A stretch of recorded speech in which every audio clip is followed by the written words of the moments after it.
खेसारी लाल यादव जी का छपरा में इतना ज़्यादा पलड़ा भारी नज़र आता हुआ दिख रहा है कि बीजेपी वालों को डर सा ही लग गया है। वो भोजपुरी के तरफ-तरफ स्टार को स्टार प्रचारक बनाकर और भेज रहे हैं। हाल ही फिलहाल में बीजेपी का चुनाव प्रचार करने के लिए गए थे रवि किशन जी। आप लोगों ने वीडियो देख ही लिया होगा अभी तक।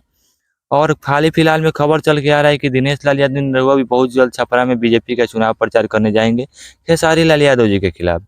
और खबर ये भी चल के आ रहा है कि power star Pawan Singh ji BJP का इस समय स्टार प्रचारक बने हुए हैं बिहार का, वो भी जा सकते हैं छपरा में खेसारी लाल यादव जी के खिलाफ चुनाव प्रचार करने के लिए।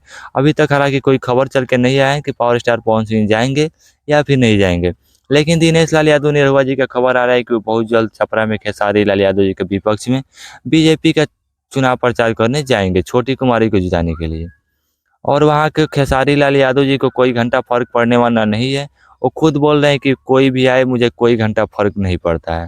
हालाँकि काराकाट पवन सिंह के प्रचार में गए थे, अभी वर्तमान में बीजेपी के स्टार प्रचारक है। आपके सपोर्ट में छपरा में आएंगे कि नहीं? चलिए, मेरे सपोर्ट में नहीं आएंगे तो मेरे विरोध में आ जाएंगे, क्या फर्क पड़ता है। खेसारी लाल यादव जी इस समय काफ़ी ज़्यादा चर्चा में चल रहे हैं अपने विधानसभा चुनाव को लेके और काफ़ी ज़्यादा पलड़ा भारी नज़र आता हुआ खेसारी लाल यादव जी का दिख रहा है।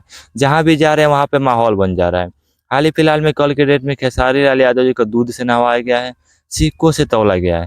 इसी से पता लग रहा है कि छपरा की जनता खेसारी लाल यादव जी को कितना चाह रही है और कितना मांग रही है। लेकिन खेसारी लाल यादव जी ये चुनाव जीतेंगे या नहीं, वो आप लोग बताइए कमेंट में। क्या खेसारी लाल यादव जी चुनाव जीतेंगे या फिर छोटी कुमारी? आप लोग कमेंट करके ज़रूर बताइएगा। और ऐसे ही बिहार से जुड़ी हर एक खबरों के लिए हमारे चैनल को सब्सक्राइब कीजिए, अपने दोस्तों के साथ शेयर कीजिए। धन्यवाद।